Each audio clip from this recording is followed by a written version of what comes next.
आइए, गंगा कैसेट्स नई दिल्ली की ओर से मैं बिरहा गायिका सपना पाल आप सभी दर्शकों के समक्ष एक हास्य बिरहा प्रस्तुत करने चल रही हूँ। बिरहा का शीर्षक होगा अहिरे के पूजा। बिरहा के माध्यम से आपको एक सीख मिलेगी। कहना बा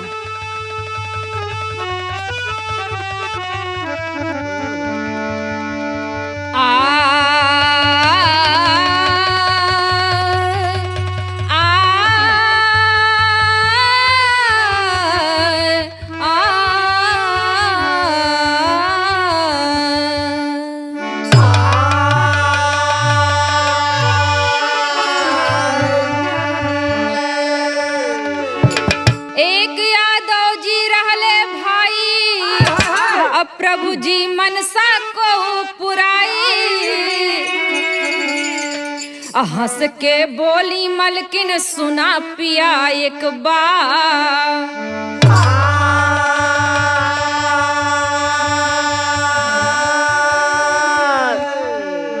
कहना सुनना सुनाना ही सार्थक नहीं, अनुभव की श्रेष्ठता जग में होती सदा। नेक इंसान बनकर सामाजिक बनो, घर से बाहर भी निकलो यदा और कदा। एक यादव जी रहते थे एक गांव में, घर के कामों से ना उनको फुर्सत बदा।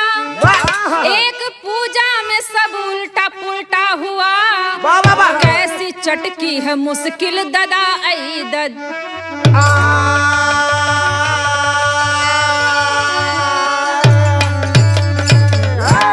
कहानी पर गौर करेंगे। किसी गांव में एक यादव जी रहते थे। यादव जी अपने दैनिक कार्यों में इतना व्यस्त थे बाबूजी कि उनका जिंदगी में सुकून से जिए के समय ना मिलत रहा। और एक दिन की बात है, एक मिजाज बनवत ही उनकर भुजैतिन कि कुछ नया किन जाए। भगवान की दुआ से घर में हर चीज मौजूद है। यही भाव में एक कव्वाली का टुकड़ा लगा। कैसे?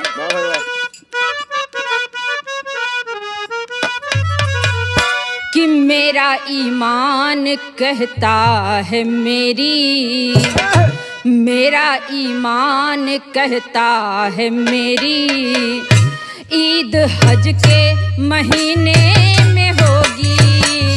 मेरा ईमान कहता है मेरी ईद हज के महीने में होगी।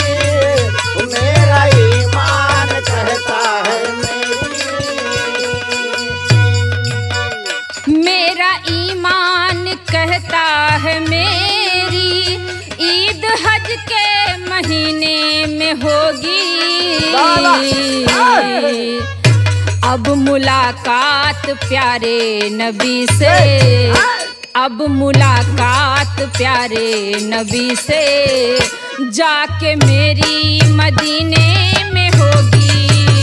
अब मुलाकात प्यारे नबी से मुस्कुरा के मदीने में होगी। फिर मुलाकात प्यारे नबी से। बाबूजी एक दिन के बात है, यादव जी बड़ा खुशी मूड में रहन। अब मलकिन देखी कि आज मौका बढ़िया बा, अपने जियरा के बतिया अपने सैया से कह दे। अब कहा थी का यह भाव है कवाली में कि मलकिन बोली है घुंघटा के तर से, मलकिन बोली है घुंघटा के तर से, मलकिन बोली है घुंघटा के तर से। एक बतिया सुना हमारे स्वामी, मलकिन बोले हैं घुंघटा के तर से। एक बतिया सुना हमारे स्वामी, मलकिन बोली है घुंघटा के तर से। मलकिन बोली है घुंघटा के तर से। एक बतिया सुना हमरा स्वामी, हमरो इच्छा रही काफी दिन से, हमरो इच्छा रही काफी दिन से। मन सा हमारी पुरावात जानी। एक इच्छा रही हमारो मन पे, हमारी इच्छा पुरावा स्वामी। एक इच्छा रही हमारे मन में। बड़ा अच्छा मौका पाके यादव जी के पत्नी उनसे एक बात कहा थी कि सैया, बहुत इच्छा है हमारे मन में कि ईश्वर का दिया सब कुछ भरा जरा है, कुछ समय ईश्वर के ध्यान में लगा लिया जाए, कुछ नया करते हैं जिससे घर में एक नई ऊर्जा का आना हो। वाह भाई वाह। और कहना काबा शहर की भूमिका लगी है। छुटकी छत चांदनी रजनी भी मुस्कुराई है, छुटकी छत चांदनी रजनी भी मुस्कुराई है, सजन के पास ये सजनी चरण दबाई है। बोली पिया एक बात मन में हम दबाए हैं, बोली एक बात पिया मन में हम दबाए हैं, कथा करवावे वाली योजना बनाए हैं। यादव जी बोले सब कुछ तोहरा खातिर हाजिर बा, यादव जी बोले सब कुछ तोहरा खातिर हाजिर बा, यादव जी बोले सब कुछ तोहरा खातिर हाजिर बा। मलकिन त तू है या तू बात कौन आखिर बा, मलकिन त तू है बात कौन आखिर बा, हम त तू है बात कौन आखिर बा, हम त तू है बात कौन आखिर बा। यादव जी कहे कि चिंटू के अम्मा जब से हमार माई अनरीत करत रही हम जान गए, तब से हम एकदम तोहरे बाती के पक्का मान ले, तू जौन कह दू वही गवा जा।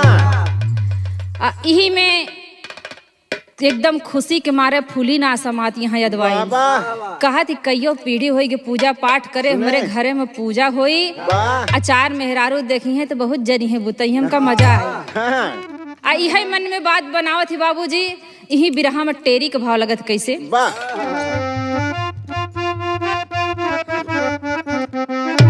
पूजा माया दौरोड़ा बन गए, कहाँ पंडित जी मोह यजमान तू ही अब छोड़ा, याद पूजा में रोड़ा बन गए।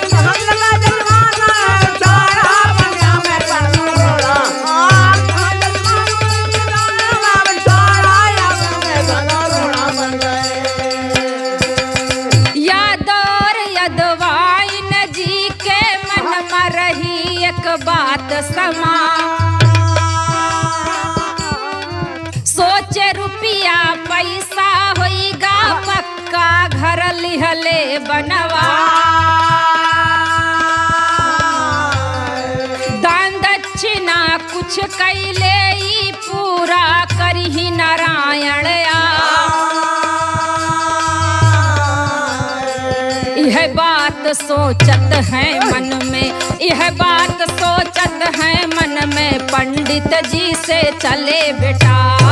यह बात सोचत है मन में, पंडित जी से चले, यह बात सोचत है मन में, पंडित जी से चले।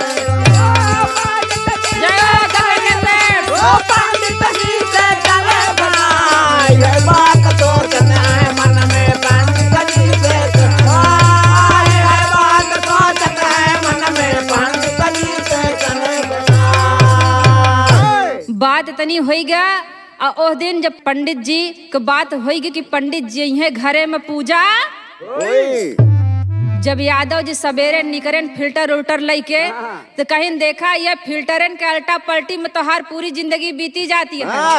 आज जब संझा की दूध दे के लौटाई ला गया तो बदरी पंडित खिया होता आया, शायद सुदिन पूछ के तबे लौट आया। कहन चिंता जिन करा बिट्टी की अम्मा जौन तू कहबू वही हम करब, आज पूजा हम पक्का पूछ पाँच के तबे घरे लौट। और कहानी में उड़ान का भाव लगा कैसे कि पंडित जी से पूछन जाए, यादव फूला नहीं समाई, लौटत साइकिल रपटाई जैसे रपटाई घोड़ा, यादव पूजा में रोड़ा बन गए।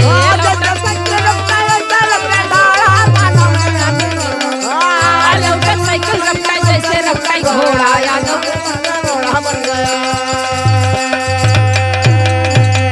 अब बाबूजी बदरी पंडित से दिन सुदिन पूछन, कहें सोमवार तिथि 13 तारीख का 10 बजे पूजा हम तोरे खिया आई के शुरू करवा दी।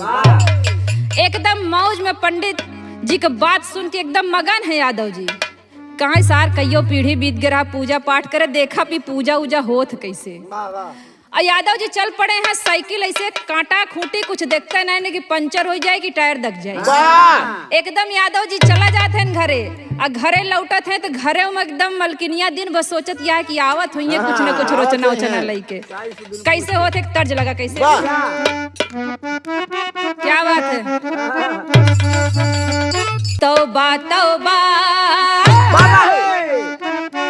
कि तौबा कैसे है नादान घुंघरू पायल के, तौबा कैसे है नादान घुंघरू पायल के, तौबा कैसे है नादान घुंघरू पायल के, कि तौबा कैसे है नादान घुंघरू पायल के, तौबा कैसे है नादान घुंघरू पायल के, तौबा कैसे है नादान घुंघरू पायल के। लेकिन यादव जी जब लौटा हाँ तो एकदम मस्त हाँ, बैटरी एकदम 100 के ऊपर चार्ज है। कहा थी का कि यादव हो करके खुशहाल हाल ही लौटे हैं, यादव हो करके खुशहाल हाल ही लौटे हैं, यादव हो करके खुशहाल हाल ही लौटे हैं, कि यादव हो करके खुशहाल हाल ही लौटे हैं। बदली बदली उनकी चाल हाल ही लौटे हैं, कि बदली बदले उनकी चाल हाल ही लौटे हैं, बदली बदले उनकी चाल हाल ही लौटे हैं, बदली बदले उनकी चाल हाल ही लौटे, हाल ही लौटे हैं, कि बदली बदली उनकी चाल हाल ही लौटे हैं, बदली बदले उनकी चाल हाल ही लौटे हैं। खुशी से घूमे मन में झूमे दुल्हनिया के बुलाए,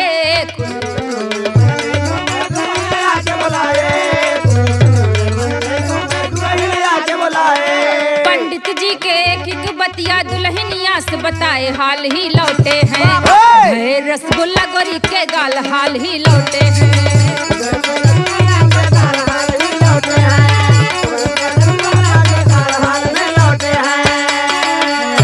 कहीं जान ला जितना सरसों तोड़ के आ रहे थकाई दूर होगी तोहरे संदेश सुन के, कहीं अच्छा है तनी खुशी बाटू। चला पानी ओनी धई दा, आज जब से पूजा शुरू होई कहा उस दिन अब नियराई गो बाटे। धीरे धीरे घरे का साफ सुथरा कई के जितना सब कूड़ा कबाड़ा है सब बहाई के जलाई दिया, और जौन कपड़ा लत्ता सब और फेंका झोलम देख सब डरामे में डाल दिया। साफ सुथरा घर मचाइला जो ने पूजा पाठ खूब बढ़िया से होला बाबू। इधर योजना बनाते हैं, अब मनोए मन खुशी है उमल की निया एकदम से। एक भाव लगा कैसे, गोरिया कहेली सोना सोना मोरे सजना, आई है भगवान पूजा होई है अपने आंगना, आई है भगवान पूजा होई है अपने आंगना, आई है भगवान पूजा होई है अपने आंगना, क्या बात है। गोरिया कहेली बात सुना मोर सजना, आई है भगवान पूजा होई हमारे आंगना, आई है भगवान पूजा होई है हमारे आंगना।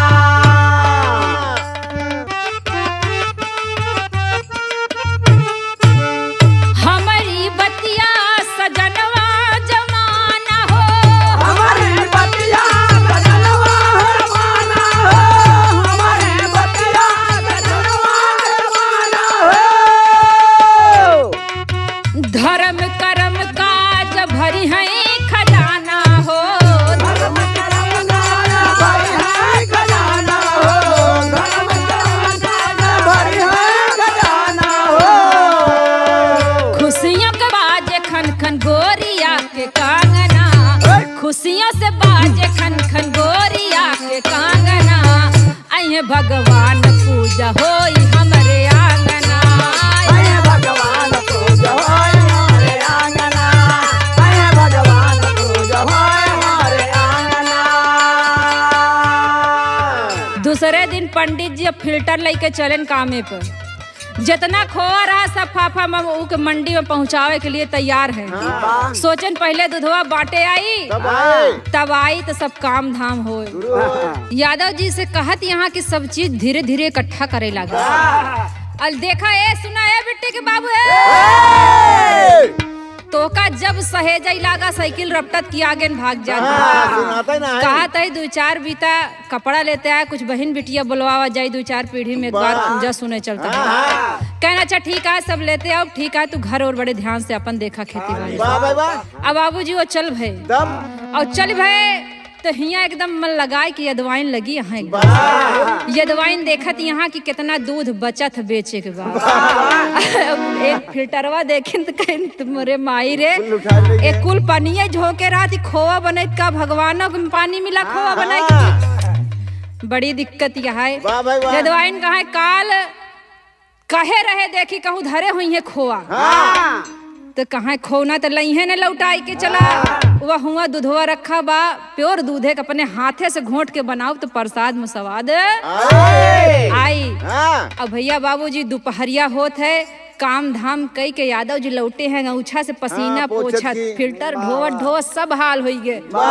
अब फाफा मऊ के पुले पहुंचा थी तो तनी के चढ़ाई दे थी कि गंगा माई अपनी की नहीं मिलावत है एकदम तोहरी की आज जैसे यादव जी घर पहुँचे बाबूजी यदवाइन एकदम लोटा में पानी लेके ठाड़ आचरे से खटिया पोछत यहाँ कहत यहाँ बैठा तुम्हें पता नहीं जिए के बलाई पाले रहा थे अरे 2-4 घर में दूध कम दिया कम से कम सुकून से दोपहरिया में बैठ के खाबा था कहीं चिंता जिन करा सब पूरा हो जाये मेहनतिया कमाई आ जाओ छरतिया बाबूजी यादव जी बैठा थी कहा थी एक भाव लगत कैसे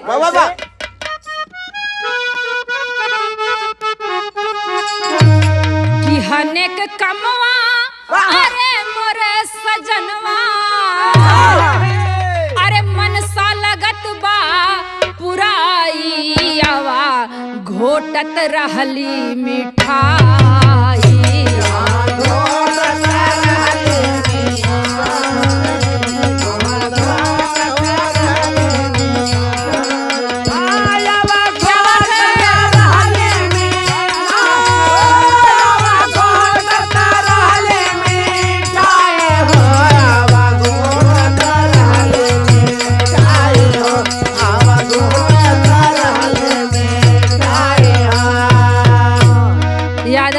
कसो दुल्हन कब से तू मिठाई घोटे लागू जब जब हम भट्टी पे बैठी तो खोआ उठे तब तक का हुआ चूल्हा बासन करे कहा कहीं देखा भगवान का नाम में जितने सहायता करा उतने पुण्य मिलत है हम का सोच जिन जाना काल उतरहिया बताए से कि भगवान का जौन चढ़ावा सवाई लगाए के चढ़ावे चाहिए 7 लीटर के खोआ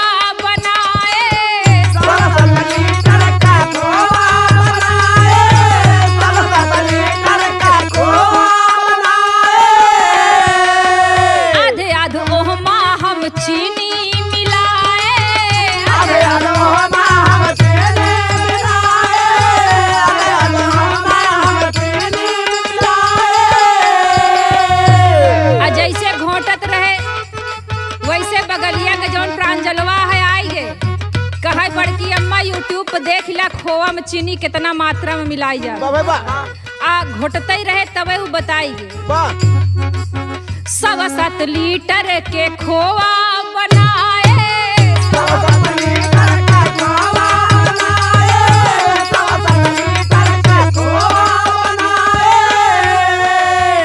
आधे आधे ओहमा हम चीनी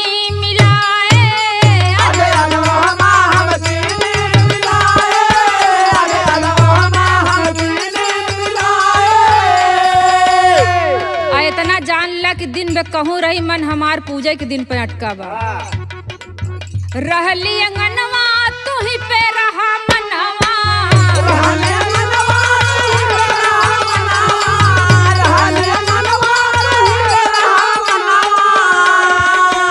इतने में गईला पियाई आवा घोटत रहली मिठाई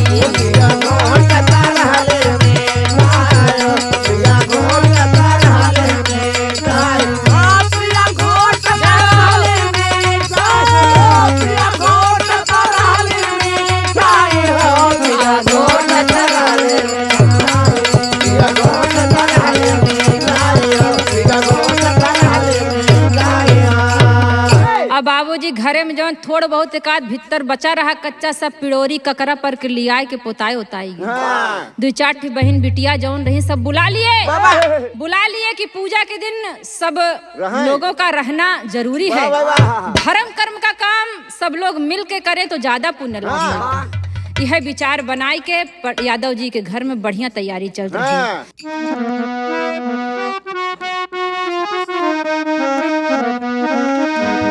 किल्ली पली अंगनवा नदी गम कई भवनवा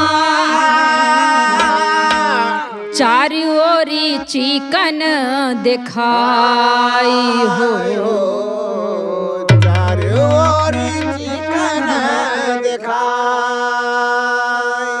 गौवा जेवरवा के लोग सब बुलाए गए पूजा बाटे जाया सब क्यों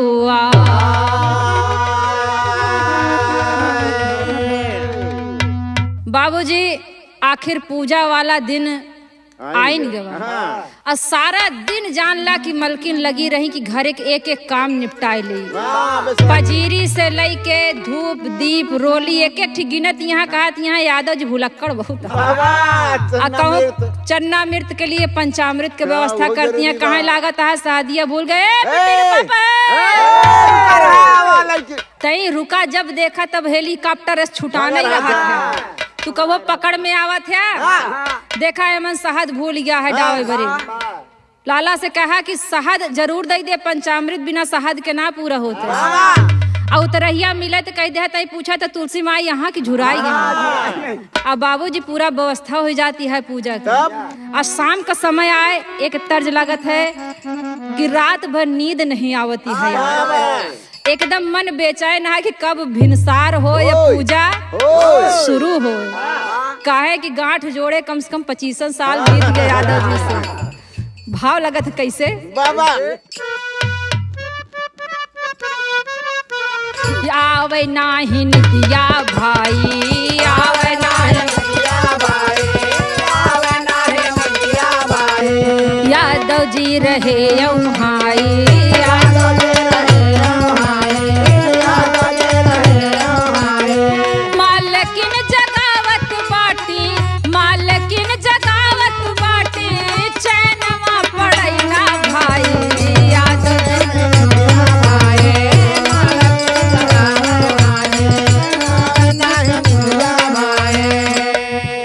बाबूजी मेहरारू को लब लबही जात यादव जी थका माना चूरा भियान के भियान देखा। लेकिन जैसे चादर ओढ़त ही वैसे चुटकी आवत यहाँ कि कहो जौन जौन कहे रहन पंडित जी सब लिया कहो कुछ छूट तो न हो। कहा बात माना मलकिन सोई जा सबेर हो जा सब पूरा करिए भगवान। यादव कहाँ जातियो सोई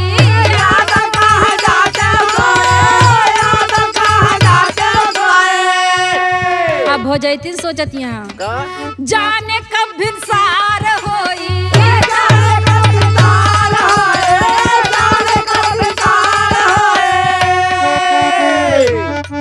ओढ़ के चदरिया दुल्हन झूठे मूठे गईली सोई ओढ़ के चदरिया दुल्हन झूठे मूठे गईली सोई ओढ़ के चदरिया दुल्हन झूठे मूठे गईली सोई। भावा भिनसार मलकिन की ही गोरुआरी जाई आवे नाहे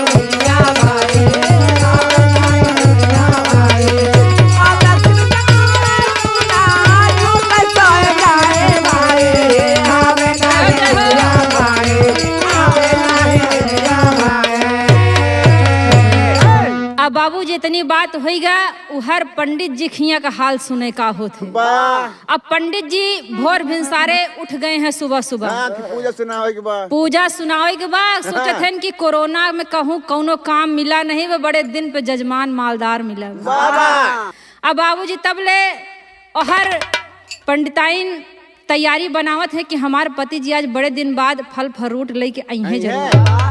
और यदवाइन गुस्साई गए कहने बिट्टी तुहिन चली जा तू तई डड़वा पर के बगिया से 4 आमे का टेरी लेते हो तू नहीं पूजा में इनका सौदाई समझावा लेकिन इनका बिसरिन नहीं जा आवत बा।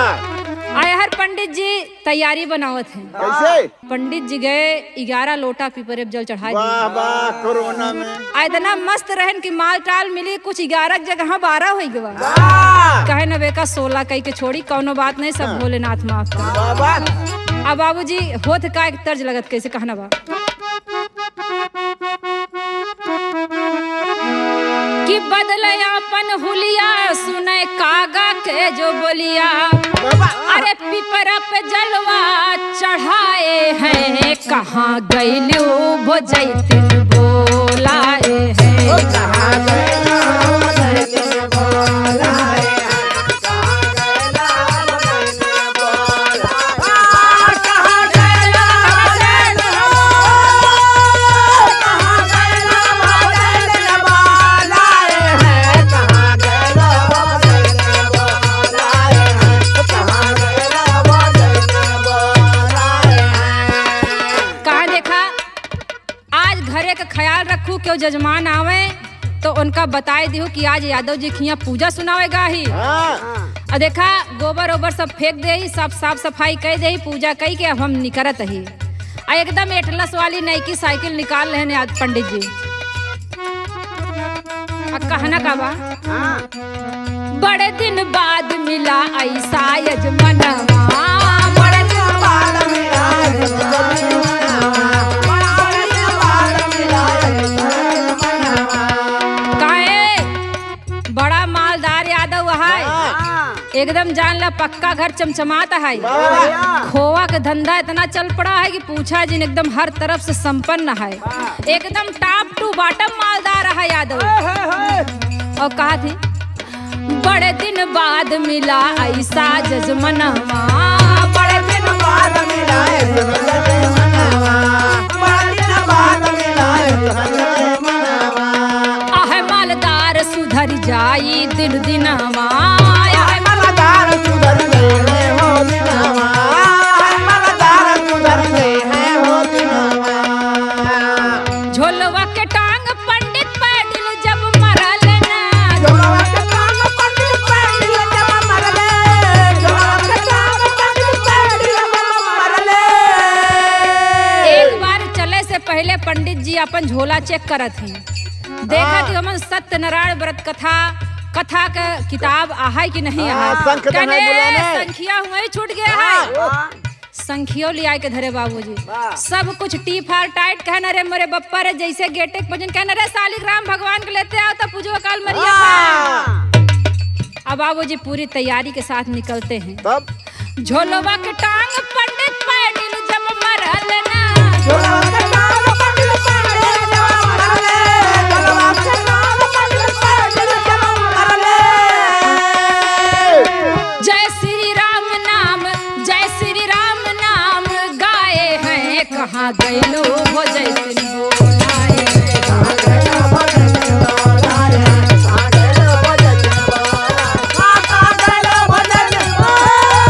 कहाँ गए भोजैतिन बोलाए हैं, कहाँ गए भोजैतिन बोलाए हैं, कहाँ गए भोजैतिन बोलाए हैं। और उड़ान का भाव लगा बाबू कैसे भेज के ना उनका बाबूजी सबका लिहन बुलाई क्रियाकलाप किए पंडित जी पूजा शुरू हो गए भाई हो पूजा माया दौरोड़ा बन गए अरे कहाँ की नाव ने अब तू गठिया जोड़ा पूजा माया दौरोड़ा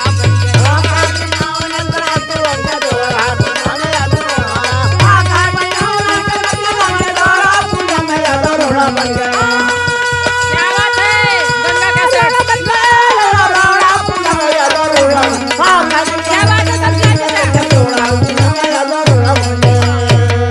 और बाबूजी पूजा शुरू हो गए वक्रतुंड महाकाय सूर्यकोटि संप्रभा निर्विघ्नं कुरु मे देव सर्वकार्येषु सर्वदा श्री गणेशाय नमः। ये तैसे नाउत हियां तैस ठीक से चौक पूर दे और तनी से लोटा में जल लेते हैं थोड़ा सा गंगा जल मिला हाँ, 11 रुपया रखा और ही पंच मेवा के साथ साथ जौन दे ही ना तो का सब पंचामृत मिला के केहू बहन बिटिया जो है अपन तेज चन्नामृत उन्हें बनाए के बकायदा धई के अगर थालपोस ओलपोस हो बकायदा ढांक दे।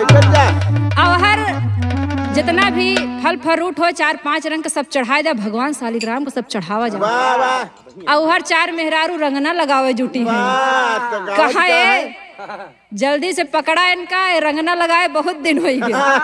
आज इनके साथे रंगना लगाए बैठब तो दिखाओ वो तो रहिया कि देख अब जमी थे पुरानी हड्डी में बड़ा दम बाटे।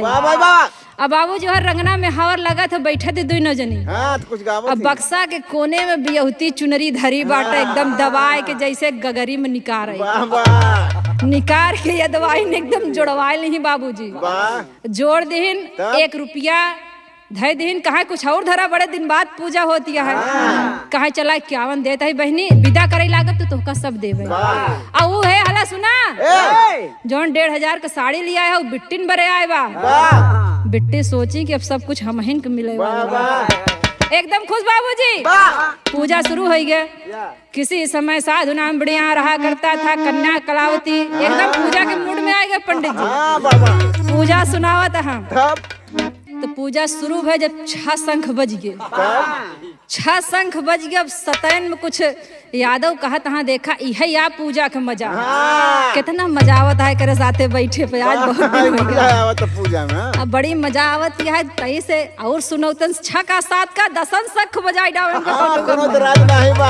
और लड़का कहा था कि का जानी कब पूजा खत्म हुई प्रसाद मिली चली घरे खेत वो हर सब परा है काम धाम गांव देश के मेहरारू मौका निकाल के आई कहा थी बहुत उबियाए बा बहुत हराहट तो आज देखी तो पूजा पूर कैसे हो। अब बाबूजी पूजा हो रही है आल्हा के भाव लगा कैसे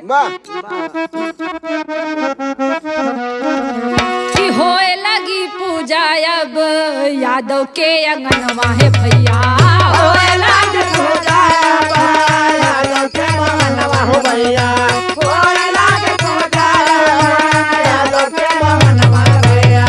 मनवा में अपने को फूलाना समा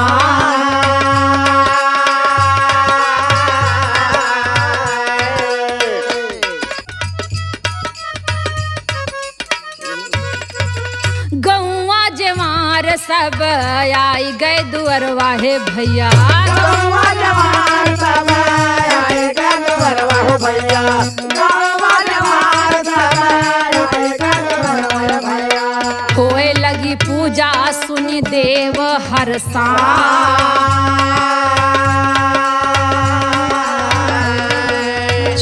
शंख बजी रहली सताई बाबा की शंख बजी रहल सताई बाबा की शंख बजी रहल सताई बाबा की अहिरे का पंडित जी रहे समझाई हो अहिरे का पंडित रहे समझाई हो अहिरे का पंडित रहे समझाई हो जवन जवन कहबै तू है करिहा पूजा में बात हमारी लिहा मान भाई पूजा में बात हमारी मोर भाई पूजा में बात हमारी पूजा में बात हमारी मान लिया भाई हो पूजा में बात हमारी मान लिया भाई पूजा में बात हमारी मान लिया भाई। अब बाबूजी पूजा में होम होए के टाइम हो गए तब होम होए के टाइम हो गया मलकिन इशारा करती यहाँ कि घी लेके आवा बहनिया गए जौन झोला में घी रहा वह उठा लिया है लेकिन अपनी बिटिया बुलाए कि मलकिन चुटकियावत यहाँ बिट्टी जौन तनी फुसकाही ना आवे लगा रही पूजा उजम सब पक्का हो जाए कहा नहीं देखा भगवान की पूजा है अच्छे मन से अच्छे भाव से करा जाए। अब बढ़िया बाबूजी आमे के टेरी के साथ साथ आमे के झूर लकड़ी ले आए रहे एकदम सजाए के बकायदा कपूर चारों कोने पर धई के हवन सामग्री जो मिलाए के देसी घी गुड़ का बकायदा खुशबू आज भगवान सब लोग लखा था कि कब यादव जी के हवन होए। अब कुछ बहनी हरे आती है बहनी यह एक मौका है मुँह बाने का बैठिया हो मुँह बाने काहे बैठिया हो कुछ गावत है शुभ सुदिन हो जाए का गावत यहाँ बहनी हरे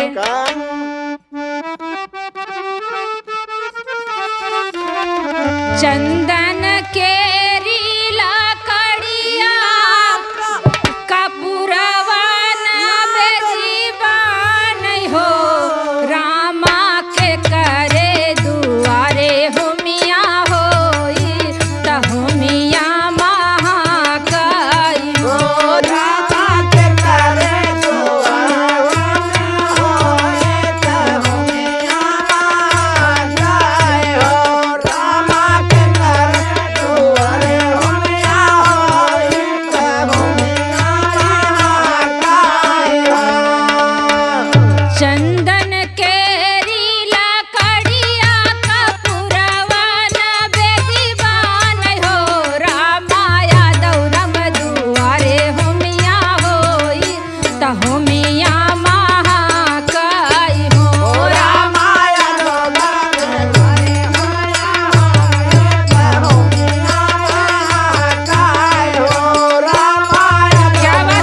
बाबूजी एकदम भक्तिमय माहौल बना हुआ है, एकदम खुशबूदार धुएं से पूरा गांव गुंजायमान होत बा बाबू। और जैसे जैसे शंख नियरात बटे सब खत्म हो गए, लोग के संख्या बढ़े लाग। काहे कि कहन पूजवा सुने में टाइम लागे, पर सधवा के टाइमिया सब लोग पहुंचब जरूरी है। अब पूजा उजा होए लाग बाबूजी। आज पंडित जी मंत्रोच्चार करता हाँ, कहता ओम श्री सूर्य देवताभ्याय नमः, ओम श्री सोमाय नमः, ओम चंद्र देवताभ्याय नमः, ओम मुनि बृहस्पताय नमः, ओम इंद्राय नमः, ओम नमः शिवाय नमः। गलत है, शंकर जी का कभो स्वाहा का होम ना होता, लेकिन यादव जी के होत बा। शंकर जी के जौन माना जात हो, जौन बगली बगली छिटा रहत, वही शंकर जी का माना जात। काहे कि जिस समय से सती ने अग्नि में अपने आप को प्रवेश करा लिया था, उस समय से शंकर जी को जो है हवन में उनका नाम नहीं लिया जाता। वो वहां से परित्यक्त हो गए थे, वहां से अपने आप को अलग कर लिए थे। कहा थे जौन छिटा मुटा रहा था धरती माई ठैया भुइया को है शंकरो जी को हो, तो गलत है। ओम सूर्य देवताभ्याय नमः स्वाहा। यादव कहाँ बहुत नीक लागत है। और बोला पंडित कहाँ देखा पंडित, जौन जौन कहबे हम वही कहबे, एकदम पूरा मन लगाई कहबे। जब कहा ओम सूर्य देवताभ्याय नमः स्वाहा, तो यादव जी कहा ओम सूर्य देवताभ्याय नमः स्वाहा। आ स्वाहा स्वाहा तो सब चली गए। जब कहा तांबूलम फलम समर्पयामि, तो यादव जी कहा थे तांबूलम फलम समर्पयामि। पान हाथन में बा, कहा थी यहाँ दक्षिणा धई दिया, तो कहा थी यहाँ दक्षिणा धई दिया, यहाँ दूब चढ़ा दिया, यहाँ दूब चढ़ा दिया। एकदम गरमाए लगे यादव जी। कहा है सारे तय धई दे, तो कहा बाभन सारे तय धई दे। बाबूजी बारी बारी से जौन जौन कहा पंडित तौन तो नहीं रुआ कहे जाता। अब पूजा शुरू भाई बा। पीछे से भजैती ने कहा है पछरा जी नहीं पूजा का पुण्य का। अब बाबूजी जितने कहत है पंडित जी उतने गरमाता है पंडित के। पंडित कहे पूजा कैसी तैसी चला था घरे जौन होई देखा जाए। कहा नहीं नहीं पंडित जी बैठा, नौनिया ठेल ठेल हुई लिपैन में कर दिया। कहा चाहता है हमारे नेगने छू न मिले, सवेरे से लिपत उपत ही कुल जौन पूजा हो चाहिए सब लिपैन में हो चाहिए। बाबूजी एकदम गरमाई गए हिरवा, एकदम पंडित के ससुराइल जात न बुद्धि न विवेक, ससुर जिंदगी में फिल्टर बेचे कहें सरऊ जिंदगी में पूजा सुनाया। बाबूजी जान ला स्थिति एकदम खराब हो लगा। सब सोचत यहाँ यदवाइन की पूजा का हिस्सा आटे कहती है बहनी तू लखा जिन सब लोग तैयारी में लगा रहा, प्रसाद बंटन वाला बा होम खत्म हो गया है। अब बाबूजी एकदम गरमाए गए। पंडित जी कहन भाई सारे मरबो करा, कहन भाई सारे हमहू मारा, कहन ये सारे पटक के मारा, कहन पंडित सारे तो का दुईदाई पटक के मारा। अब पूजा जमत बाबूजी पूजा एकदम चढ़ान पे हो गए। उठाई के जो ना यादव दई मारे दूधे माठा शरीर के एकदम सेहरा छोड़ के पंडित जी। बाबूजी पंडित जी पसीना पोछता है क्या करिए ऐसी तैसे। पूजा ना सुना दक्षिणा गवा बेड़ के हम पहले सीधे घर जाते हैं। कहा रुका पंडित जी रुका रुका रुका, कहाँ भागा? लिपान में रहा। बाबू जैसे भागे वैसे नौनिया जौन झटका मारे लिपान में। पंडित जी कहा सालिग्राम के ले पाई तो बस भाग गए। बाबूजी पंडित जी सालिग्राम को झोला में धरन जौन छूटा चारू के दी दौड़े नगदाई चप्पल वही छोड़ के भाग गए। बाबूजी भाग गए। अब कहा तहाँ यादव जी रे मोरे बाप रे पूजा बहुत गाढ़ होत है, बहुत कठिन है पूजा। सुनो अब पूजा कठिन है। दक्षिणो है पंडित जी कहा दक्षिणवा ले जाके आई। कहा नहीं दक्षिणा कुछ दिन बाद दे दे, चल जाइए भाई जाते राम राम जय राम। साइकिल पंचर हो झूरे दौड़ाए हैं पंडित जी। अहर कहा था प्रसाद कहाँ देखे? मलकिनिया बुलाए के सबके नौनिया प्रसाद बंटवाए दे, सब बहन बिटिया अपने दरे दरे हदी पदी के सब दे ले दे। अब बाबूजी पूजा हवन बाकिन बा, दो चार देवता लगता यहाँ स्वर्ग लोक से, वही यहाँ पंडित गायब। बाबूजी गांठ ओठ छोड़ाइन यदवाइन कहत यहाँ बहुत नीक लागत है, गठिया बांधी रहे तो झटकत रहे तो गजब मजा होत रही पूजा। एकदम बढ़िया से पूजा हो गए, गांठ ओठ खुली, प्रसाद और साथ बढ़िया बाबूजी। अब पहपट में भाव लगा कैसे, अरे पंडित बोले मंत्र जमनु है यजमनवा दोहरावत बा, अरे कहत कहत थक गईले पंडित अब माथा चकरावत बा।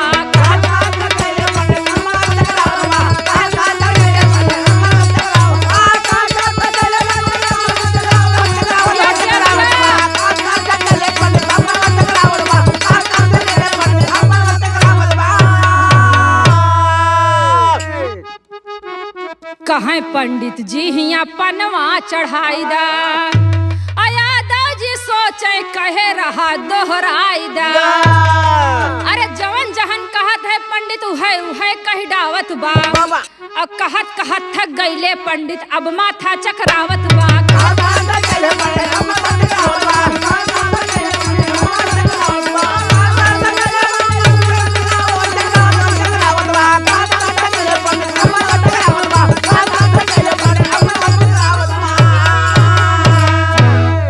यदवाइन सोच रही कथा होत भारी, अब पंडित यादव जी में हो गए मारा मारी, नाउन दुई नौ जन के लिपाए अंगना माँ घिसियावत बा, और नाउन दुई नौ जन के लिपाए अंगना माँ घिसियावत बा, मजबूते कल्ला जजमनवा पंडित के जमावत बा।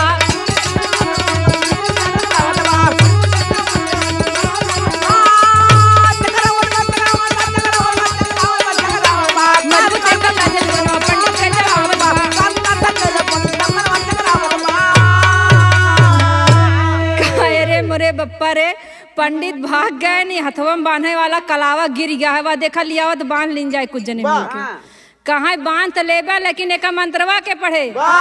एक जने कहा लावा भैया हमें बांध दे, कहा दीन बद्धो बलि राजा दान वेंद्रो महाबला, एकदम बांध होत के टाइट कर देती, सब पूजा संपन्न। गांव भरे के लड़का केहू दोना लैक, केहू महुआ के पाती लैक, केहू पन्नी लैक, केहू कागज लैक, कदे पर हमोक पर सधो दे, हमोक पर सधो दे के ठिका दे, हमार माई कहे बा हमरो हिस्सा ले आए, तब बरम बटविया कहे कठ पेटवा मोह उग मांग ले, पूजा ये तरह भाई प्रसादे बरे तना जने आया है सब। अब बाबूजी प्रसाद और साथ बटत है, सब ठीक ठाक हो जात है, बहन बिटिया को कपड़ा लत्ता दई के अपने घरे विदा कर देती, विदा कर देती, धीरे धीरे अपने दैनिक दिनचर्या में आ जाते हैं लोग। यदवाइन अपन घरे के गोरू गोरुआरी, यादव जी अपन फिल्टर लेके दूध खोआ एकदम लग जाती, कहा थी कुछ आराम मिला, यादव कहा थी बड़ा दहिया पिरात है, कहा थी चला पूजा या जब पुण्य चाहत है तो कुछ न कुछ तो सहाय पड़बई करी। कहाँ है बिट्टी के बाबू, कहाँ एक बात सुना, काल उतरहिया खेते में कहत रही कि बिना दक्षिणा के पूजा सफल होत भला होए, कौनो दिन समय निकाल के लौटा मंडी से तो पंडित जी के दक्षिणा जरूर दिया। पंडित जी घरे पहुँचे बाबूजी, अब लखत यहाँ हो जाती कि कब आवे हमार सैया जी की कुछ माल पानी ले आवे, एकदम आचरे टोक खजुआता है सवेरे से। पंडित जी लौटे बाबूजी, सीधे साइकिल खड़े करे गत्तन चादर ओढ़ के लेट गए। कहे कसो कहे कुछ दिन पूछा हो जाती, आज का दिन खराब रहा, सारू दिखाई गवा रास्ता में विधवा औरत दिखा रही तब। अब बाबूजी वो लेट गाहा कुछ सुझता ही नहीं, मन में सोचत है कि अगर आ यही सारे कहती भनौटी में दिखाई पड़ा तेकर हड्डी पसली हम तोड़ के। यादव जी कहाँ देखा पूजा सार तो जौन रहा भवे हो दक्षिणा दई के हम फुर्सत पाई, का ढेर दिन लटकाए रही। यादव जी मन बनाए बाबूजी, झोला में अपन आटा चाउर खटाई नून तेल सब लाई के जितना बचलन और 151 रुपया दक्षिणो धैले हैं। साइकिल उठाए ने यादव जी, हिरे का हड्डी 2-4 दिन दूध पियन माठा पियन हल्दी पियन मोटाई गए एकदम, चल दे रपटत के साइकिल। तो हर पंडित जी की हालत खराब है, कहूँ इनके खिए से माठा मंगवावत है, कहूँ उनके खिए से माठा मंगवावत है, कहाँ से हटे आजकल हल्दी माठा काहे टुटाना है। कहाँ देखो पंडिताइन कबो झूठे को चर्चा जिन करू राने पड़ो से नहीं बड़ी बेइज्जती हो जाई। अब बाबूजी चले हैं यादव जी, कहना बा पंधारी के भाव में कैसा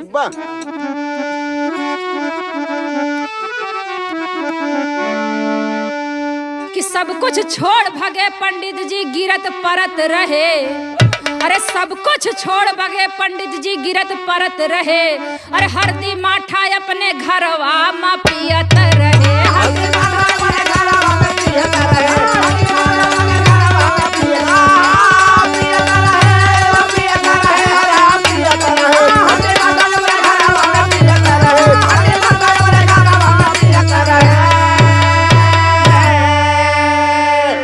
एक महीना बीता सोचे दक्षिणा दयाई।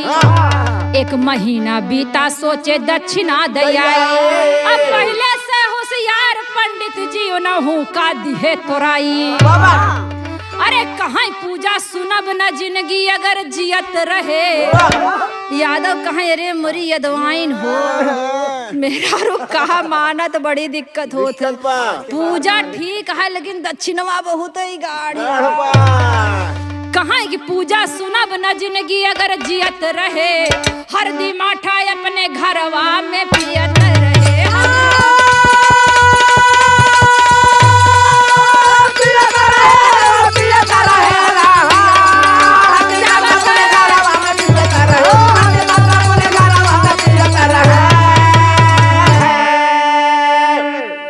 अब बाबूजी अहिरवा जैसे साइकिल लेके पहुंचा बभनौटी में वैसे पंडित जी ताकत रहन तेजी नजर से।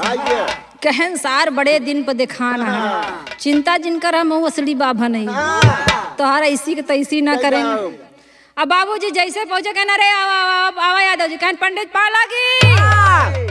कहन पाए लागी चला आवा ठीक है बैठा आराम करा। और वैसे पिपरे की तरह पंडिताइन कहूँ गोबर ओबर भरत रही गोरुआरी उरुआरी साफ करते रही। कहन पंडिताइन पा लागी। कहन जिया बच्चा जिया जब से तोरे खिया पूजा सुनाई कहन खटिया छोड़ के उठबे न भाई।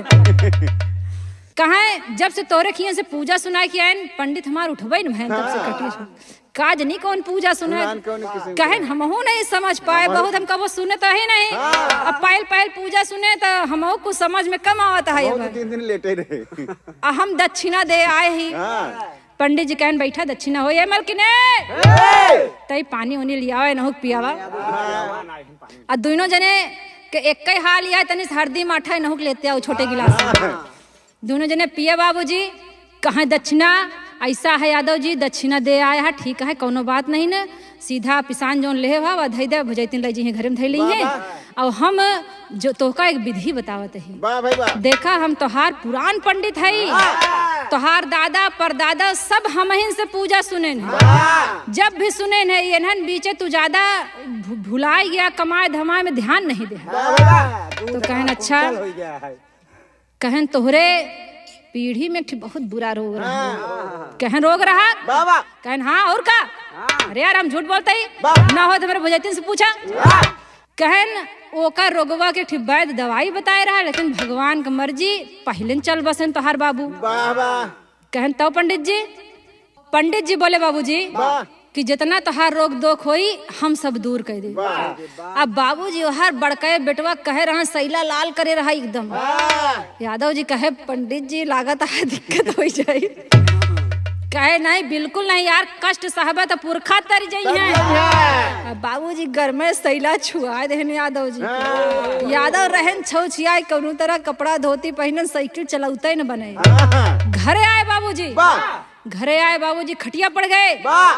जब उनकर पत्नी आवत है वो कहा थी अरे मरी बप्पा रे कहाँ काब हो। कहा दुल्हन पूजा तो जौन तौन दक्षिणा बड़ी गाढ़ी।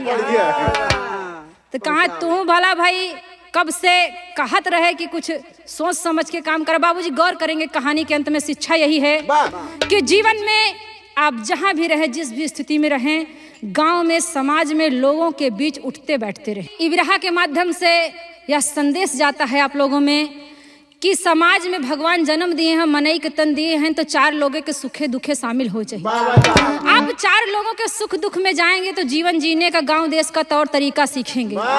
ये यादव जी दिन में फिल्टरेड होवे से फुर्सत न पाए न कहूँ दुखे सुखे गए। यही वजह से इतना बड़ा धोखा खाए बाबू।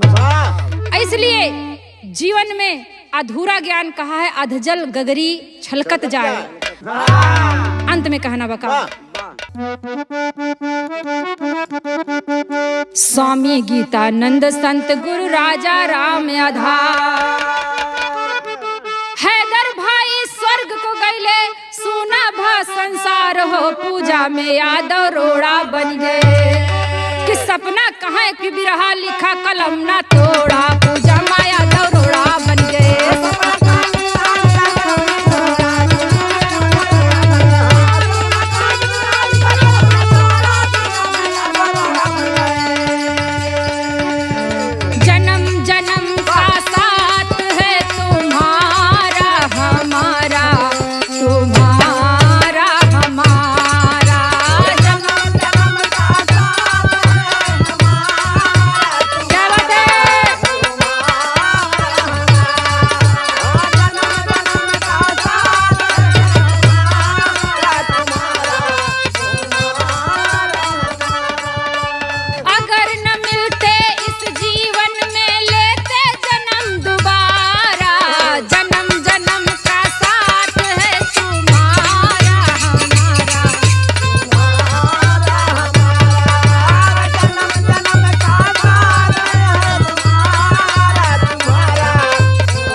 जब से झूमे धरती सूरज चांद सितारे, जब से झूमे धरती सूरज चांद सितारे, जब से झूमे धरती सूरज चांद सितारे, तब से मेरी निगाहें समझे तेरे इशारे।